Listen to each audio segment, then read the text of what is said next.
ಉತ್ತಮವಾಗಿರತಕ್ಕಂತಹ ಆ ರೂಪವನ್ನು ಎಲ್ಲರೂ ಕೂಡ ಆಶ್ರಯಿಸಿಕೊಂಡಿರ್ತಾರೆ. ಆಶ್ರಯಿಸಿಕೊಂಡು ತಾವು ಭಗವಂತನ ಏನು ಆ ಅನುಗ್ರಹಕ್ಕೆ ತಾವು ಪಾತ್ರರಾಗಿರ್ತಾರೆ. ಹೀಗೆ ಎಲ್ಲ ರೀತಿಯಾಗಿರತಕ್ಕಂತಹ ವಿಚಾರವನ್ನು ಭಗವಂತನ ಒಂದು ಅನುಗ್ರಹಕ್ಕೆ ಎಲ್ಲ ಜೀವರಾಶಿಗಳು ಕೂಡ ಅದಕ್ಕೆ ಆಶ್ರಯಿಸಿಕೊಂಡಿರ್ತಾರೆ ಎಂಬುದನ್ನು ನಮಗೆ ಉಪನಿಷತ್ತು ತಿಳಿಸಿಕೊಡ್ತದೆ.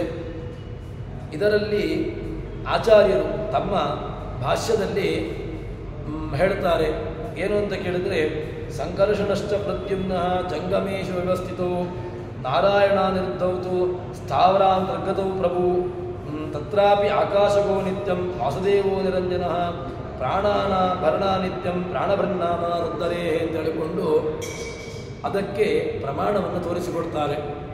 ಏನು ಅಂತಂದರೆ, ಭಗವಂತ ಎಲ್ಲೆಲ್ಲಿ ಯಾವ ಯಾವ ರೂಪದಿಂದಾಗಿ ಇರ್ತಾನೆ ಅಂತ ಕೇಳಿದರೆ, ಸಂಕರ್ಷಣಶ್ಚ ಪ್ರದ್ಯುಮ್ನ, ಸಂಕರ್ಷಣ ಅದೇ ರೀತಿಯಾಗಿ ಪ್ರದ್ಯುಮ್ನ, ಇವನು ಈ ಎರಡು ರೂಪಗಳು ಜಂಗಮ ಯಾವುದು ಜಂಗಮರಾಗಿರ್ತಕ್ಕಂತಹ ಭೋಕ್ತೃ ಜೀವಗಳಲ್ಲಿ ಇರ್ತಾನೆ. ಮತ್ತು ಅವರಿಗೆ ವಿಶೇಷವಾಗಿರ್ತಕ್ಕಂತಹ ಭೋಗಶಕ್ತಿ, ಆ ತಿನ್ನತಕ್ಕಂತಹ ಶಕ್ತಿಯನ್ನು ಕೊಡ್ತಾನೆ. ಅದಾದ ಮೇಲೆ ನಾರಾಯಣ ಅನಿರುದ್ಧೌತು, ನಾರಾಯಣ ಮತ್ತು ಅನಿರುದ್ಧ ರೂಪ ಇದು ಸ್ಥಾವರಾಂತರ್ಗತವು, ಸ್ಥಾವರ ಜೀವರಾಶಿಗಳಲ್ಲಿ ವಿಶೇಷವಾಗಿ ಇರ್ತದೆ ಅಂತ ಹೇಳ್ತಾರೆ. ಅದಾದ ಮೇಲೆ ಮುಂದೆ ತತ್ರಾಪಿ ಆಕಾಶವೋ ನಿತ್ಯಂ, ಆಕಾಶದ ಮಕ್ಕದಲ್ಲಿ ಆಕಾಶದಲ್ಲಿ ಭಗವಂತ ನಿತ್ಯದಲ್ಲಿಯೂ ಕೂಡ ನಿತ್ಯವಾಗಿರ್ತಕ್ಕಂಥ ಆಕಾಶದಲ್ಲಿ ಭಗವಂತ ವಾಸುದೇವ ರೂಪಕನಾಗಿ ಅಲ್ಲಿರ್ತಾನೆ. ಪ್ರಾಣಾನ ಭರಣಾನಿತ್ಯಂ, ಭಗವಂತ ಪ್ರಾಣಿಗಳಲ್ಲಿ ಅವನನ್ನು ಪ್ರಾಣಭೃತ್ ಅಂತ ಕರೀತಾರೆ. ಯಾಕೆ ಅಂತ ಕೇಳಿದರೆ, ಪ್ರಾಣಭೃತ್ ಎಲ್ಲ ಜೀವರಾಶಿಗಳ ಪ್ರಾಣವನ್ನು ತಾನು ಹಿಡಿದಿಟ್ಟುಕೊಂಡಿರ್ತಾನೆ. ಅದಕ್ಕೋಸ್ಕರವಾಗಿ ಭಗವಂತ ಪ್ರಾಣಭೃತ್ ಅಂತ ಅನ್ನಿಸಿಕೊಳ್ತಾನೆ. ನಹ್ಯನ್ಯ ಪ್ರಾಣಭೃತ ಪ್ರಾಣಭರ್ತ ಅಸ್ತಿ ತಮೃತೆ ಪುರುಷೋತ್ತಮಂ. ಭಗವಂತ ಹೀಗೆ ತಾನು ಎಲ್ಲ ಸ್ಥಾವರ ಜಂಗಮ ವ್ಯವಸ್ಥೆಗಳಲ್ಲಿ ತಾನಿರ್ತಾನೆ ಅಂತ ಹೇಳ್ತಾನೆ. ಇನ್ನು ಓಷಣಾತ್ ನಿಧನಾಚ್ಚ ಏವಂ ಔಷಧಿ ನಾಮಕಃ, ಭಗವಂತ ಔಷಧಿ ಅಂತ ಭಗವಂತನನ್ನು ಕರೀತಾರೆ. ಯಾಕೆ ಅವನನ್ನು ಔಷಧಿ ಅಂತ ಕರೀತಾರೆ ಅಂತ ಕೇಳಿದರೆ, ಅವನನ್ನು ಔಷಧಿ ಅಂತ ಕರೀಲಿಕ್ಕೋಸ್ಕರವಾಗಿ ಒಂದು ಕಾರಣ ಕೊಡ್ತಾರೆ. ಓಷಣಾತ್ ನಿಧನಾಚ್ಚ, ಭಗವಂತ ಎಲ್ಲ ಜೀವರಾಶಿಗಳನ್ನು ಏನು ಮಾಡ್ತಾನೆ, ಔಷಧಿ ನಾಮಕ ಹೊಟ್ಟೆಯಲ್ಲಿಟ್ಟುಕೊಳ್ತಾನೆ. ಮತ್ತು ಎಲ್ಲ ಜೀವರಾಶಿಗಳನ್ನು ಪೋಷಣೆ ಮಾಡ್ತಾನೆ, ಎಲ್ಲರನ್ನೂ ಕೂಡ ಕೊನೆಗೆ ಸಂಹಾರ ಮಾಡ್ತಾನೆ. ಈ ಎಲ್ಲ ಕಾರಣಗಳಿಂದಾಗಿ ಭಗವಂತ ಔಷಧಿ ಅಂತ ಅನಿಸಿಕೊಳ್ತಾನೆ.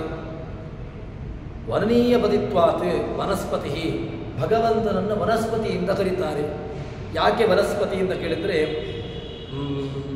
ಬ್ರಹ್ಮಾದಿಗಳಿಗೂ ಕೂಡ ವರ್ಣೀಯ ಅಂದರೆ ವರ್ಣೀಯ, ಅವರಿಗೂ ಕೂಡ ತಾನು ಅಧಿಪತಿ, ಅವರಿಗೂ ಕೂಡ ತಾನು ಮುಖ್ಯ ಕಾರಣನಾಗಿರ್ತಾನೆ. ಅವರನ್ನು ತಾನು ಬ್ರಹ್ಮಾದಿಗಳಿಗೂ ಕೂಡ ಅಧಿಪತಿಗಳಾಗಿ ಅವರನ್ನು ಭಗವಂತ ಏನು ಅವರ ಜನ್ಮ ಸ್ಥಿತಿ ಕಾರಣ ಎಲ್ಲದಕ್ಕೂ ಕೂಡ ಅವರನ್ನು ತಾನು ಹಿಡಿದಿಟ್ಟುಕೊಂಡಿದ್ದಾನೆ. ಅದರಿಂದಾಗಿ ಅವನನ್ನು ವನಸ್ಪತಿ ಅಂತ ಕರೀತಾರೆ. ಹೀಗೆ ಇನ್ನು ಅನ್ನೇ ಸ್ಥಿತ್ವ ತೃಪ್ತಿದತ್ವಂ ತಸ್ಮಾತ್ ಯತ್ವಂ ಅಪೀಷ್ಯತೆ, ಭಗವಂತ ಅನ್ನೇ ಸ್ಥಿತ್ವ ತೃಪ್ತಿದತ್ವಂ, ಭಗವಂತ ಅನ್ನದಲ್ಲಿ ಅನ್ನನಾಮಕನಾಗಿ ತೃಪ್ತಿಯನ್ನು ಕೊಡ್ತಾನೆ.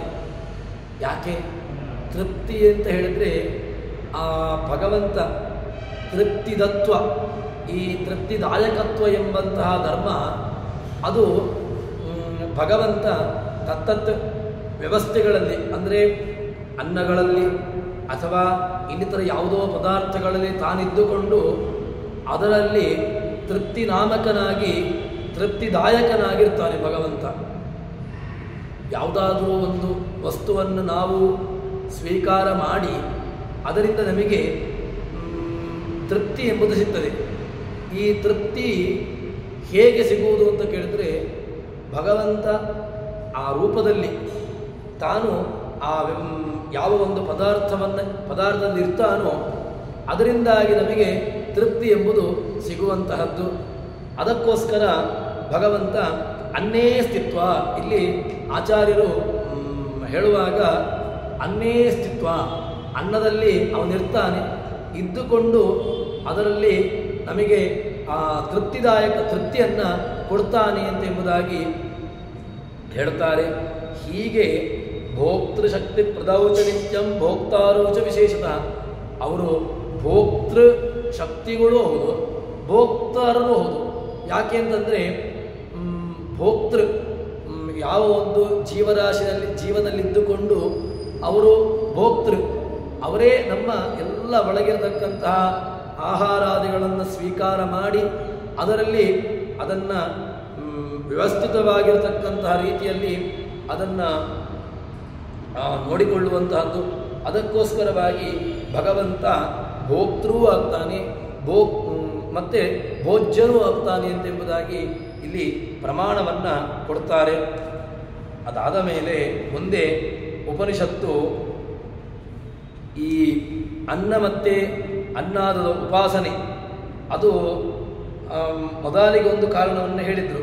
ಏನು ಅಂತ ಕೇಳಿದರೆ ಈ ಅನ್ನಾದ ಪ್ರಕರಣ ಇದು ಯಾವುದೋ ಒಂದು ತಿನ್ನತಕ್ಕಂತಹ ವ್ಯವಸ್ಥೆ ಅಥವಾ ಯಾವುದೋ ಒಂದು ಪದಾರ್ಥಗಳಲ್ಲಿ ವ್ಯವಸ್ಥೆಯನ್ನು ಹೇಳಲಿಕ್ಕೆ ಹೊರಟಿರತಕ್ಕಂತಹದ್ದು. ಇದನ್ನು ನೀವು ಭಗವತ್ಪರ ಅಂತ ಎಂಬುದಾಗಿ ಯಾವ ರೀತಿಯಾಗಿ ಅರ್ಥೈಸಿಕೊಳ್ತೀರಿ ಅಂತ ಹೇಳಿದರೆ ಅದಕ್ಕೆ ಆತ್ಮಶಬ್ದಾತ್ ನ ಭೂತ ಮಾತ್ರಂ ಅತ್ರ ಉಚ್ಯತೆ ಅಂತ ಎಂಬುದಾಗಿ ಇಲ್ಲಿ ಪ್ರಮಾಣವನ್ನು ಕೊಡ್ತಾರೆ. ಈ ಪ್ರಕರಣ ಇದು ಯಾವ ವಿಷಯಕವಾಗಿರತಕ್ಕಂತಹದ್ದು ಅಂತ ಕೇಳಿದ್ರೆ ಇದು ಪೃಥ್ವಿ ವಾಯುರಾಕಾಶ ಅಂತ ಹೇಳಿಕೊಂಡು ಯಾವುದೋ ಒಂದು ಪಂಚಭೂತಗಳನ್ನು ಹೇಳ್ತಕ್ಕಂತಹ ಅನ್ನ ಇತ್ಯಾದಿ ವಿಷಯಕವಾಗಿ ಹೊರಟಿರತಕ್ಕಂತಹ ಪ್ರಕರಣ ಅಂತ ಹೇಳಲಿಕ್ಕೆ ಬರೋದಿಲ್ಲ. ಈ ಪ್ರಕರಣ ಇದು ವಾಸ್ತವಿಕವಾಗಿ ಯಾವುದೋ ಒಂದು ಪಂಚಭೂತಗಳನ್ನು ಅದನ್ನು ಹೇಳಲಿಕ್ಕೆ ಹೊರಟಿರತಕ್ಕಂತಹದ್ದು ಅಲ್ಲವೇ ಅಲ್ಲ. ಮತ್ತು ಈ ವಿಚಾರ ಅಲೌಕಿಕವಾಗಿರತಕ್ಕಂತಹ ಭಗವತ್ಪರವಾಗಿ ಹೊರಟಿರತಕ್ಕಂತಹದ್ದು. ಅದನ್ನು ಅರ್ಥೈಸ್ತಾರೆ. ಈ ಆತ್ಮಶಬ್ದ ಹೇಳ್ತಾ ಇರುವುದರಿಂದಾಗಿ ಈ ಆತ್ಮಶಬ್ದಕ್ಕೆ ಶರೀರ ಅಂತ ಅರ್ಥವಿದೆ. ಶರೀರಕ್ಕೆ ಉಪಾದಾನಭೂತ ಕಾರಣವಾಗಿ ಈ ಪಂಚಭೂತಗಳು ಮತ್ತು ಈ ರೀತಿಯಾಗಿರತಕ್ಕಂತಹ ಅರ್ಥವನ್ನು ಹೇಳುವುದು ಸರಿಯಲ್ಲ. ಇಲ್ಲಿ ಮುಖ್ಯವಾದ ಅರ್ಥವನ್ನು ಯಾವುದು ಆತ್ಮಶಬ್ದಕ್ಕೆ ನೇರವಾಗಿ ಭಗವಂತ ಅಂತಲೇ ಅರ್ಥವನ್ನು ಮಾಡುವಂತಹದ್ದು. ಆ ಭಗವಂತ ಅಂತಲೇ ಅರ್ಥವನ್ನು ಮಾಡಲಿಕ್ಕೆ ಬರುವಾಗ ಯಾವುದೋ ಪಂಚಭೂತಗಳನ್ನು ಶರೀರಕ್ಕೆ ಉಪಾದಾನ ಕಾರಣವಾಗಿರತಕ್ಕಂತಹ ಪಂಚಭೂತಗಳು ಹೀಗೆ ಅರ್ಥವನ್ನು ಹೇಳುವಂತಹದ್ದು ಅದು ಸಮಂಜಸ ಆಗೋದಿಲ್ಲ. ನೇರವಾಗಿ ಅದನ್ನು ಭಗವತ್ಪರವಾಗಿಯೇ ನಾವು ಅರ್ಥೈಸಿಕೊಳ್ಳಬಹುದು ಎಂಬುದಾಗಿ ಇಲ್ಲಿ ಪ್ರಮಾಣವನ್ನು ಕೊಡ್ತಾರೆ. ತಾವಾ ಏತಾ ತಾವಾ ಸರ್ವಾರಚ ಅಂತೆಂಬುದಾಗಿ ಎಲ್ಲ ಋಗ್ಮಂತ್ರಗಳು ಎಲ್ಲವುಗಳು ಕೂಡ ಅದು ಭಗವಂತನನ್ನೇ ಪ್ರತಿಪಾದನೆ ಮಾಡಲಿಕ್ಕೆ ಹೊರಟಿರತಕ್ಕಂಥದ್ದು ಹೊರತು ಇನ್ನಿತರವಾಗಿರತಕ್ಕಂತಹ ಪ್ರಕರಣಗಳಲ್ಲ ಎಂಬುದನ್ನು ಇಲ್ಲಿ ನಾವು ಅರ್ಥೈಸಿಕೊಳ್ಳಬೇಕು ಅಂತ ಆಚಾರ್ಯರು ಭಾಷ್ಯದಲ್ಲಿ ಸ್ಪಷ್ಟಪಡಿಸ್ತಾರೆ. ಅದಾದ ಮೇಲೆ ಮುಂದೆ ಈ ಅನ್ನ ಮತ್ತು ಅನ್ನಾದ ಉಪಾಸನೆ ಅದನ್ನು ಮಾಡಿದರೆ ಏನಾಗ್ತದೆ ಅಂತ ಕೇಳಿದರೆ ಅದಕ್ಕೆ ಉತ್ತರವನ್ನು ಕೊಡ್ತಾರೆ. ತಸ್ಮಿನ್ ಪಂಚಕೆ ಯೋ ಅನ್ನಾದಂ ವೇದ ಅಂತ ಭಗವಂತನನ್ನು ತಿಳ್ಕೊಂಡ್ರೆ ಏನು ಫಲ ಅಂತ ಅದನ್ನು ತಿಳಿಸ್ತಾರೆ. ಈ ಭಗವಂತನನ್ನು ತಿಳ್ಕೊಂಡ್ರೆ ಒಳ್ಳೆಯ ಭಗವಂತನ ಅನುಗ್ರಹಕ್ಕೆ ಪಾತ್ರನಾದ ಅಂತ ಅಂದರೆ ಅಂಥವನಿಗೆ ಆ ಭಗವಂತ ವಿಶೇಷವಾಗಿ ತನ್ನ ಸಜಾತಾವಿತಿ ಜಾಯತೆ, ಭಗವಂತ ಅಂಥವನಿಗೆ ಒಳ್ಳೆಯ ತನ್ನ ಲೋಕವನ್ನೇ ಮೋಕ್ಷವನ್ನೇ ನೀಡ್ತಾನೆ ಅಂತ ಎಂಬುದಾಗಿ ಇಲ್ಲಿ ನಮಗೆ ಉಪನಿಷತ್ತು ತಿಳಿಸಿಕೊಡ್ತದೆ. ಹೀಗೆ ಆ ಅನ್ನ ಮತ್ತು ಅನ್ನಾದ ರೂಪವನ್ನು ತಿಳ್ಕೊಂಡು ಅನ್ನಾದ ರೂಪಕ್ಕೆ ನಿಯಾಮಕವಾಗಿರತಕ್ಕಂತಹ ಭಗವಂತನ ರೂಪ ಇದೆಲ್ಲವನ್ನೂ ಕೂಡ ತಿಳ್ಕೊಂಡು ಅವನಿಗೆ ಭಗವಂತನ ಒಂದು ಲೋಕ ಅದು ಮುಕ್ತಿ ಅದು ಸಿಗ್ತದೆ ಅಂತ ಇಲ್ಲಿ ಉಪನಿಷತ್ತು ತಿಳಿಸಿಕೊಡ್ತದೆ. ಭಾಷ್ಯದಲ್ಲಿ ಅದನ್ನು ಇನ್ನಷ್ಟು ಸ್ಪಷ್ಟಪಡಿಸ್ತಾರೆ. ಕ್ಷೀರಾಬ್ಧಿಶಯನಂ ವಿಷ್ಣೋ ರೂಪಂ ಯತ್ ಪುರುಷಾಭಿದಂ ಸಂಕರ್ಷಣಶ್ಚ ಪ್ರದ್ಯುಮ್ನ ತದಾಕಾರೋ ನಿಶಸ್ಥಿತೋ ಅಂತ ಹೇಳ್ತಾರೆ. ಯಾವುದು ಅಂತ ಕೇಳಿದ್ರೆ ಪುರುಷ ಆಕಾರದಲ್ಲಿ ಭಗವಂತ ಇರ್ತಾನೆ ಅಂತ ಹೇಳಿಕೊಂಡು ಆ ಎಲ್ಲ ಪ್ರಮಾಣವನ್ನು ಕೂಡ ಕೊಡ್ತಾರೆ.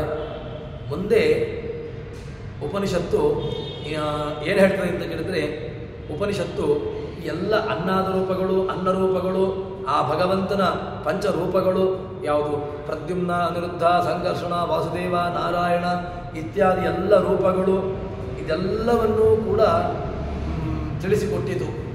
ಇದಾದ ಮೇಲೆ ಮುಂದೆ ಉಪನಿಷತ್ತು ಏನು ಹೇಳ್ತದೆ ಅಂತ ಕೇಳಿದರೆ, ತಸ್ಯ ಯ ಆತ್ಮಾನಂ ಅವಿಸ್ತಾರಾಂ ವೇದ ಅಷ್ಟತೆ ಆವಿರ್ಭೂಯ ಓಷಧಿ ವನಸ್ಪತಯೋ ಯಚ್ಚ ಕಿಂಚ ಪ್ರಾಣಭೃತ್ ಅಂತ ಹೇಳಿಕೊಂಡು ಅದರ ಮುಂದಿನ ಪ್ರಕರಣವನ್ನು ಉಪನಿಷತ್ತು ತಿಳಿಸಿಕೊಡ್ತದೆ.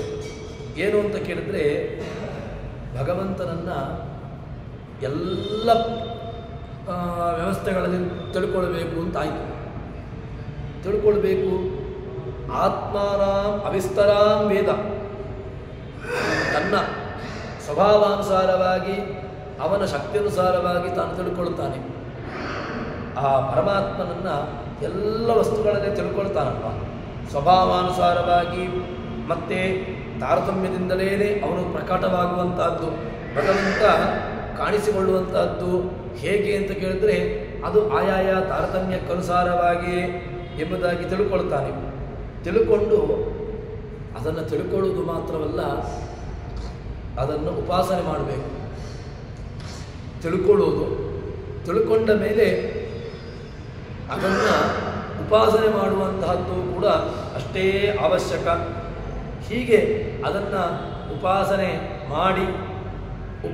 ಮಾಡಿದ ಮೇಲೆ ಏನಾಗ್ತದೆ ಅಂತ ಕೇಳಿದರೆ ಅವನಿಗೆ ಭಗವಂತನ ಅತ್ಯಂತ ಪ್ರೀತಿಪಾತ್ರನಾಗ್ತಾನೆ.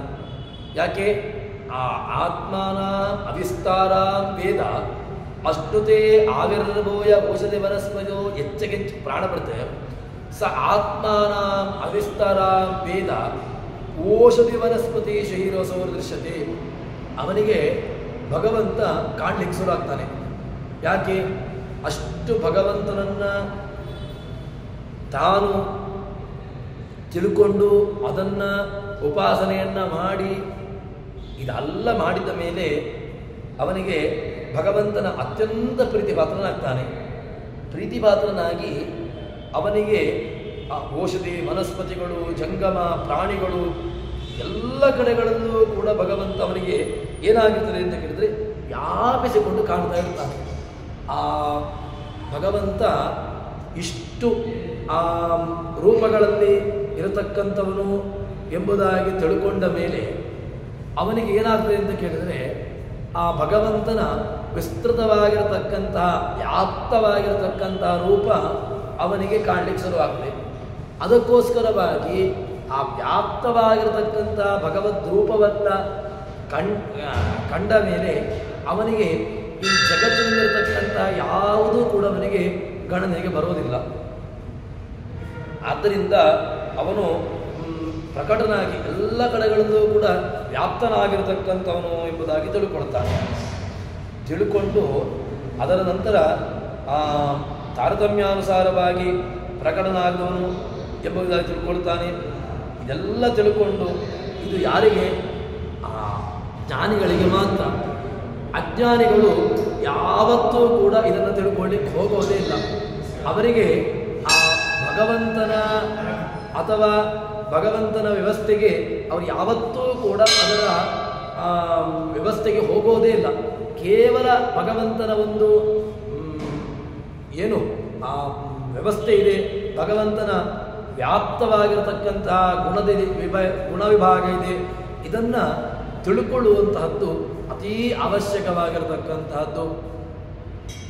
ಹೀಗೆ ಆ ಎಲ್ಲ ಕಡೆಗಳಲ್ಲಿ ವ್ಯಾಪ್ತನಾಗಿರತಕ್ಕಂಥವನು, ಅದೇ ರೀತಿಯಾಗಿ ಎಲ್ಲ ದ್ರವ ಪದಾರ್ಥ ಉತ್ಪತ್ತಿ ವನಸ್ಪತಿಗಳಲ್ಲಿ, ಔಷಧಿಗಳಲ್ಲಿ, ವನಸ್ಪತಿಗಳಲ್ಲಿ ಎಲ್ಲ ಕಡೆಗಳಲ್ಲೂ ಕೂಡ ಆ ಭಗವಂತನ ವ್ಯಾಪ್ತವಾಗಿರತಕ್ಕಂತಹ ರೂಪವನ್ನು ತಿಳ್ಕೊಳ್ಳುತ್ತಾನೆ ಅಂತ ಎಂಬುದಾಗಿ ಹೇಳ್ತಾರೆ.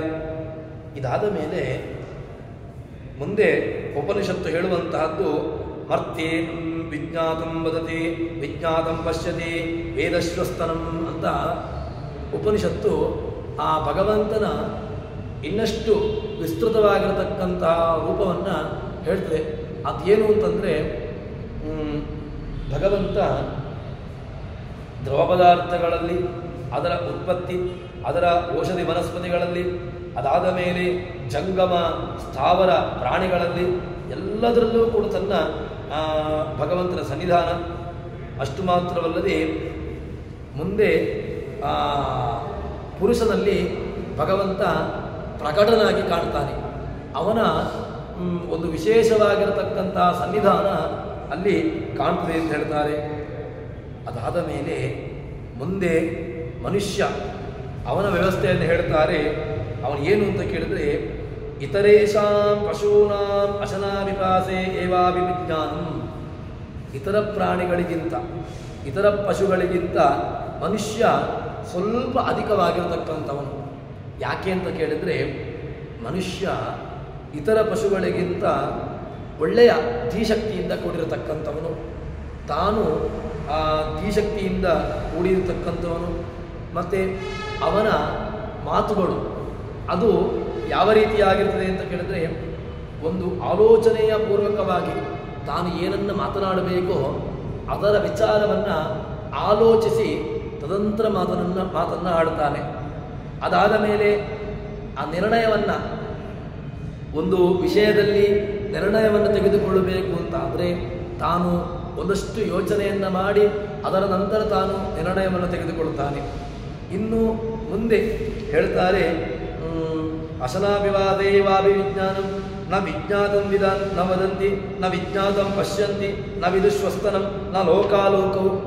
ಉಪನಿಷತ್ತು ಹೇಳ್ತದೆ, ಎಲ್ಲವನ್ನೂ ಕೂಡ ಮುಂದೆ ಏನು ಆಗ್ತದೆ ಅದನ್ನು ಆಲೋಚನೆ ಮಾಡಿ ನಿರ್ಣಯ ಮಾಡ್ತಾನೆ. ಅದಾದ ಮೇಲೆ ಅಮೃತತ್ವ ಇದೆಲ್ಲದರ ಬಗ್ಗೆ, ಸ್ವರ್ಗಾದಿಗಳು ನರಕಾದಿಗಳ ಬಗ್ಗೆ ವಿಚಾರವನ್ನು ಮಾಡ್ತಾನೆ. ಅಷ್ಟು ಮಾತ್ರವಲ್ಲದೆ ಹಸಿವು, ನೀರಡಿಕೆ, ತೃಷೆ ಇತ್ಯಾದಿಗಳ ವಿಚಾರವನ್ನು ಮಾಡ್ತಾನೆ. ಇದೆಲ್ಲವೂ ಕೂಡ ಬುದ್ಧಿಶಕ್ತಿಯಿಂದಾಗಿ. ಅಂದರೆ ಭಗವಂತ ಮನುಷ್ಯನಿಗೆ ಎಲ್ಲ ವಿಶಿಷ್ಟವಾಗಿರತಕ್ಕಂತಹ ಸಾಮರ್ಥ್ಯವನ್ನು ನೀಡಿದ್ದಾನೆ. ಅದನ್ನು ಉಪಯೋಗಿಸಿಕೊಂಡು, ಅಂದರೆ ಜ್ಞಾನಕರ್ಮ, ಜ್ಞಾನ ಸಹಿತವಾಗಿರತಕ್ಕಂತಹ, ಜ್ಞಾನಪೂರ್ವಕವಾಗಿರತಕ್ಕಂತಹ, ತಾನು ಕೇವಲ ಒಂದು ಕರ್ಮವನ್ನು ಮಾಡುವಾಗ ಅದರ ಹಿಂದೆ ಒಂದು ಜ್ಞಾನ ಇರ್ತದೆ. ಕೇವಲ ಕರ್ಮವನ್ನು ಮಾಡಲಿಕ್ಕೆ ಹೋಗೋದಿಲ್ಲ. ಆ ಕರ್ಮ ಅದರ ಜೊತೆಗೆ ಒಂದು ವಿಶಿಷ್ಟವಾಗಿರತಕ್ಕಂತಹ ಜ್ಞಾನ ಎಂಬುದಿರ್ತದೆ ಅಂತ ಹೇಳ್ತಾರೆ. ನಮ್ಮಲ್ಲಿ ಕರ್ಮ ಎಂಬುದು ಹೇಗಾಗಿದೆ ಅಂತ ಕೇಳಿದರೆ, ಅದು ಕೇವಲ ಒಂದು ಡಾಂಬಿಕವಾಗಿರತಕ್ಕಂತಹ ಕರ್ಮವಾಗಿ ಬಿಟ್ಟಿದೆ.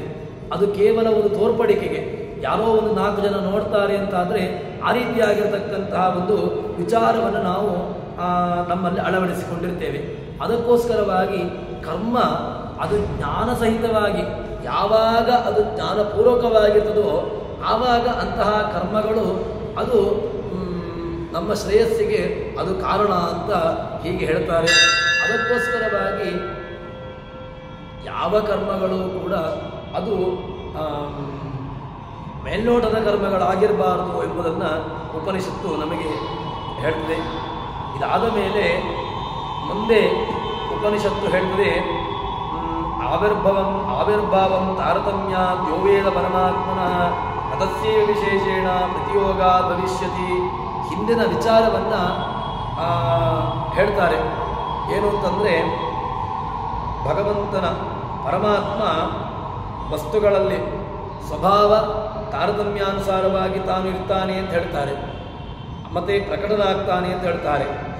ಇದು ತಾರತಮ್ಯದಿಂದಾಗಿ ಪ್ರಕಟನಾಗುವಂತಹ ಭಗವಂತ ಅವನು ತಾರತಮ್ಯದಿಂದಲೇ ಪ್ರಕಟನಾಗ್ತಾನೆ.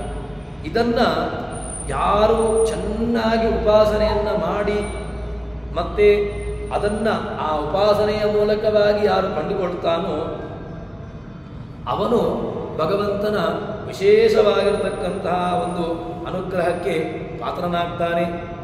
ಅದಾದ ಮೇಲೆ ಮುಂದೆ ಈ ಪರಮಾತ್ಮ ಸಂಬಂಧಿ ಎಂದೆನಿಸಿಕೊಳ್ತಾನೆ. ಇದಾದ ಮೇಲೆ ಎಲ್ಲ ಸ್ಥಾವರ ಜಂಗಮ ಪ್ರಾಣಿಗಳಲ್ಲಿ ಎಲ್ಲದರಲ್ಲೂ ಕೂಡ ಭಗವಂತ ಸದಾ ಪ್ರಕಟನಾಗಿರ್ತಾನೆ. ಆ ಪ್ರಕಟನಾಗಿರ್ತಕ್ಕಂಥ ಭಗವಂತನನ್ನು ಮತ್ತೆ ಎಲ್ಲ ಪ್ರಾಣಿಗಳಲ್ಲಿಯೂ ಕೂಡ ಭಗವಂತ ತಾರತಮ್ಯ ರೂಪದಿಂದಲೇ ಅಲ್ಲಿದ್ದಾನೆ ಅಂತ ತಿಳ್ಕೊಳ್ತಾನೆ. ಇನ್ನು ಪ್ರಾಣಿಗಳಲ್ಲಿ ವೃಕ್ಷಾದಿಗಳಲ್ಲಿ ಎಷ್ಟು ಆವೇಶ ಉಂಟೋ ಅಷ್ಟು ಶಿಲಾದಿಗಳಲ್ಲಿ ಇಲ್ಲ. ಅದು ಮಾತ್ರವಲ್ಲದೆ ವೃಕ್ಷಾದಿಗಳಲ್ಲಿ ಜಂಗಮ ಪ್ರಾಣಿಗಳಲ್ಲಿ ರಸ ಮತ್ತು ಚಿತ್ತ ಇದೊಂದು ವಿಶಿಷ್ಟವಾಗಿರತಕ್ಕಂತಹ ಗುಣ. ಶಿಲೆಯಲ್ಲಿ ಆಗುವಾಗ ಈ ಯಾವ ಒಂದು ವಿಶಿಷ್ಟವಾಗಿರತಕ್ಕಂತಹ ಗುಣಗಳು ಇಲ್ಲ. ಹೀಗೆ ಶಿಲಾದಿಗಳಲ್ಲಿ ವೃಕ್ಷಾದಿಗಳಲ್ಲಿ ಇರುವಷ್ಟು ಭಗವಂತನ ಸನ್ನಿಧಾನ ಉಂಟು. ಸನ್ನಿಧಾನದಲ್ಲಿ ತಾರತಮ್ಯ ಇದ್ದೇ ಇದೆ. ಯಾಕೆ ಅಂತಂದರೆ ಕೆಲವು ಸನ್ನಿಧಾನಗಳಲ್ಲಿ ಭಗವಂತನ ವಿಶೇಷವಾಗಿರತಕ್ಕಂತಹ ಸನ್ನಿಧಾನ ಇರ್ತದೆ. ಇನ್ನು ಕೆಲವು ಪದಾರ್ಥಗಳಲ್ಲಿ ಭಗವಂತ ಸಾಮಾನ್ಯವಾಗಿ ತನ್ನ ಸ್ವರೂಪವನ್ನು ಇಟ್ಟಿರ್ತಾನೆ. ಹೀಗೆ ಈ ವೃಕ್ಷಗಳಲ್ಲಿ ಭಗವಂತ ತನ್ನ ರೂಪವನ್ನು ಇಟ್ಟಿರ್ತಾನೆ ಅಂತ ಹೇಳ್ತಾರೆ. ಆದರೆ ಇದರಲ್ಲಿ ರೂಪಗಳಲ್ಲಿ ಮಾತ್ರ ತಾರತಮ್ಯ ಇಲ್ಲ. ಹೇಗೆ ಅಂತಂದರೆ ಭಗವಂತ ಎಲ್ಲ ಈ ಸಾಮಾನ್ಯವಾಗಿರ್ತಕ್ಕಂಥ ತೃಣಾದಿಗಳಲ್ಲಿರ್ತಕ್ಕಂಥ ಭಗವಂತನ ರೂಪ, ಅದೇ ರೀತಿಯಾಗಿ ಭಗವಂತನಿತರವಾಗಿರ್ತಕ್ಕಂಥ ಯಾವುದೋ ಒಂದು ಬೃಹತ್ತಾಗಿರ್ತಕ್ಕಂಥ ವಿಶಿಷ್ಟ ವಸ್ತುಗಳಲ್ಲಿರ್ತಕ್ಕಂಥ ರೂಪ, ಇದೆರಡೂ ಕೂಡ ಒಂದೇ. ಅದರಲ್ಲಿ ಸಾಮರ್ಥ್ಯಗಳು ಏನು ವ್ಯತ್ಯಾಸ ಆಗೋದಿಲ್ಲ. ಆದರೆ ಏನು ಅಂತ ಕೇಳಿದ್ರೆ, ಶಲಾದ್ಯೇಶಸಿತೋ ವಿಷ್ಣು ಭಾರದಾರಣ್ಯಾದಿ ಕಾರಣಂ ನೈವ ಚಿತ್ತಾದಿಕ ಸ್ಯಾತೋ ವೃಕ್ಷಾದ್ಯ ಉತ್ತಮ ಸದಃ. ಭಗವಂತನ ಶಿಲಾದಿಗಳಲ್ಲಿರ್ತಕ್ಕಂಥ ರೂಪ ಅದರಲ್ಲಿ ಏನು ಅಂತ ಕೇಳಿದ್ರೆ, ಅದರಲ್ಲಿ ಒಂದು ವಿಶಿಷ್ಟವಾಗಿರ್ತಕ್ಕಂಥ ಒಂದು ಗುಣ ಏನು ಅಂತ ಕೇಳಿದ್ರೆ ಭಾರ. ಶಿಲೆ ಭಾರ ಆಗಿರ್ತದೆ, ದಾರುಢ್ಯವಾಗಿರ್ತದೆ, ತುಂಬ ದಪ್ಪವಾಗಿರ್ತದೆ. ಇದೊಂದು ವಿಶಿಷ್ಟವಾಗಿರ್ತಕ್ಕಂತಹದ್ದು. ಇನ್ನು ವೃಕ್ಷಾದಿಗಳಲ್ಲಿ ಆಗುವಾಗ ಒಂದು ಸಾಮಾನ್ಯವಾಗಿರ್ತಕ್ಕಂಥ ಅಂಶಗಳಲ್ಲಿ ಅಲ್ಲಿರ್ತದೆ. ಅದರಲ್ಲಿ ಕೆಲವರಲ್ಲಿ ದಾರುಢ್ಯ ಏನು ಸಾಮಾನ್ಯವಾಗಿ ಅದು ಯಾವುದೋ ಒಂದು ಸಪೂರವಾಗಿರ್ತದೆ, ಅಥವಾ ಇನ್ನು ಕೆಲವೊಂದು ಇಷ್ಟ ಪದಾರ್ಥಗಳು ಕೆಲವು ಭಾರವುಳ್ಳದ್ದಾಗಿರ್ತದೆ. ಹೀಗೆಲ್ಲ ಅದರಲ್ಲಿ ಸಾಮಾನ್ಯವಾಗಿರತಕ್ಕಂತಹ ಗುಣವಾಗಿರತಕ್ಕಂತಹದ್ದನ್ನು ನಾವು ಅರ್ಥೈಸಿಕೊಳ್ಳಬೇಕು. ಅದಾದ ಮೇಲೆ ಮುಂದೆ ಉಪನಿಷತ್ತು ಹೇಳ್ತದೆ, ಯತ್ರ ವಿಷ್ಣುರ್ಗುಣಾದಿತ್ಯಂ ದರ್ಶಯೇತ್ ವಸ್ತು ತತ್ಪರಂ. ಭಗವಂತ ಎಲ್ಲ ವಸ್ತುಗಳಲ್ಲಿಯೂ ಕೂಡ ತಾನು ಗುಣಪೂರ್ಣನಾಗಿಯೇ ಇರ್ತಾನೆ. ಯಾವ ವಸ್ತುಗಳಲ್ಲಿಯೂ ಕೂಡ ಗುಣ ಕಮ್ಮಿ ಆಗಿರ್ತದೆ, ಅಥವಾ ಇನ್ನೊಂದು ಯಾವುದೋ ಪದಾರ್ಥಗಳಲ್ಲಿ ಗುಣಾಧಿಕ್ಯ ಈ ರೀತಿಯಾಗಿರ್ತಕ್ಕಂಥ ಒಂದು ವ್ಯವಸ್ಥೆಯನ್ನು ಕಲ್ಪನೆ ಮಾಡಲಿಕ್ಕೆ ಇಲ್ಲ. ಇನ್ನು ವೃಕ್ಷಗಳಿಗಿಂತ ಅಧಿಕವಾಗಿ ಭಗವಂತ ಜಂಗಮ ಎಲ್ಲ ಪದಾರ್ಥಗಳಲ್ಲಿ ಭಗವಂತ ಇರ್ತಾನೆ. ಅದಾದ ಮೇಲೆ ಭಗವಂತ ಪುರುಷರಲ್ಲಿಯೂ ಕೂಡ ಅತ್ಯಂತ ಅವನು ಅಧಿಕವಾಗಿರತಕ್ಕಂತಹ ಗುಣವನ್ನು ಅದೇ ರೀತಿಯಾಗಿ ಗುಣವುಳ್ಳವನಾಗಿರ್ತಾನೆ ಎಂಬುದನ್ನು ಹೇಳ್ತಾರೆ. ಹೀಗೆ ಆ ಭಗವಂತನ ವಿಸ್ತೃತವಾಗಿರ್ತಕ್ಕಂತಹ ಗುಣಚಿಂತನೆ, ವಿಸ್ತೃತವಾಗಿರ್ತಕ್ಕಂತಹ ಒಂದು ಸ್ವಭಾವವನ್ನು ಯಾರು ತಿಳ್ಕೊಳ್ಳುತ್ತಾರೋ ಅವನಿಗೆ ಏನಾಗ್ತದೆ ಅಂತ ಕೇಳಿದಾಗ, ಯಾವ ಕಾಲಕ್ಕೂ ಕೂಡ ಭಗವಂತನನ್ನು ಮರೆಯಬಾರದು. ಅಂದರೆ ಸ್ಥಾವರ ಜಂಗಮ ಎಲ್ಲ ಪದಾರ್ಥಗಳಲ್ಲಿಯೂ ಕೂಡ ಭಗವಂತ ತಾನು ವಿಶಿಷ್ಟನಾಗಿ ಅಲ್ಲಿರ್ತಾನೆ. ಅವನ ವಿಶಿಷ್ಟವಾಗಿರತಕ್ಕಂತಹ ಅಂಶವನ್ನು ಅಲ್ಲಿ ಬಿಟ್ಟು ತಿಳಿಸುತ್ತಾನೆ ಎಂಬುದನ್ನು ಅರ್ಥೈಸಿಕೊಳ್ಳಬೇಕು. ಇದಾದ ಮೇಲೆ ಪಶು ಮುಂತಾದಂತಹ ಜಂಗಮ ಎಲ್ಲ ಪ್ರಾಣಿಗಳಲ್ಲಿಯೂ ಕೂಡ ಭಗವಂತ ಇರ್ತಾನೆ ಅಂತ ಎಂಬುದನ್ನು ಹೇಳ್ತಾರೆ. ಅದಾದ ಮೇಲೆ ಮುಂದೆ ಉಪನಿಷತ್ತು ಏನು ಹೇಳ್ತದೆ ಅಂತ ಕೇಳಿದ್ರೆ, ಆ ಭಗವಂತನ ಒಂದು ಏನು ದೊಡ್ಡ ಗುಣವನ್ನು ಅದೇನು ಅಂತ ಕೇಳಿದ್ರೆ, ವ್ಯಾಪಿಸಿಕೊಂಡಿರ್ತಾನಲ್ವ ಈ ಏನು ಹೇಳ್ತಾರೆ, ನಾರಾಯಣ ಸಮ್ಯಕ್ ಸ್ವಾತ್ಮಾನಂ ಅವಿಸ್ತರಾಂ ವೇದ ಅನಚೇಷ್ಟಾಯಾಮ್. ಭಗವಂತ ನಾರಾಯಣ ಎಲ್ಲ ವಸ್ತುಗಳಲ್ಲಿಯೂ ಕೂಡ ತಾರತಮ್ಯಾನುಸಾರವಾಗಿ ಪ್ರಕಟನಾಗ್ತಾನೆ ಅಂತ ತಿಳ್ಕೊಳ್ಬೇಕು. ಮತ್ತು ಅಷ್ಟು ಮಾತ್ರವಲ್ಲದೆ ಅವನು ಎಲ್ಲ ವಿಶಿಷ್ಟವಾಗಿರತಕ್ಕಂತಹ ಪದಾರ್ಥಗಳಲ್ಲಿ ಎಲ್ಲದರಲ್ಲಿಯೂ ಕೂಡ ತಾನು ವ್ಯಾಪಿಸಿಕೊಂಡಿದ್ದಾನೆ ಅಂತ ತಿಳ್ಕೊಳ್ಬೇಕು. ಹೀಗೆ ಯಾರು ತಿಳ್ಕೊಳ್ಳುತ್ತಾರೋ ಅಂಥವರಿಗೆ ಭಗವಂತ ಅವರ ಜ್ಞಾನ, ಅವರ ಕರ್ಮ ಇದೆಲ್ಲವೂ ಕೂಡ ಭಗವಂತ ಚೆನ್ನಾಗಿ ಅವರನ್ನು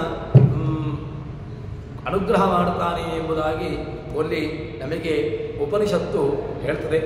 ಹೀಗೆ ಆ ಭಗವಂತನ ಐತರೇಯ ಉಪನಿಷತ್ತು ಭಗವಂತ ನಮಗೆ ವಿಸ್ತೃತವಾಗಿರತಕ್ಕಂತಹ ಭಗವಂತನ ನಾರಾಯಣಾದಿ ರೂಪಗಳು, ಪಂಚರೂಪಗಳು, ಸಂಕರ್ಷಣಾದಿ ರೂಪಗಳು ಇದೆಲ್ಲದರ ವಿಚಾರವನ್ನು ನಮಗೆ ಐತರೇಯ ಉಪನಿಷತ್ತು ತಿಳಿಸಿಕೊಡ್ತದೆ. ಇನ್ನು ಮುಂದಿನ ವಿಚಾರವನ್ನು ಮುಂದಕ್ಕೆ ಸೇರಿದಾಗ ಅಂತ ಹೇಳುವಲ್ಲಿ ಶ್ರೀಕೃಷ್ಣ ವಸ್ತು.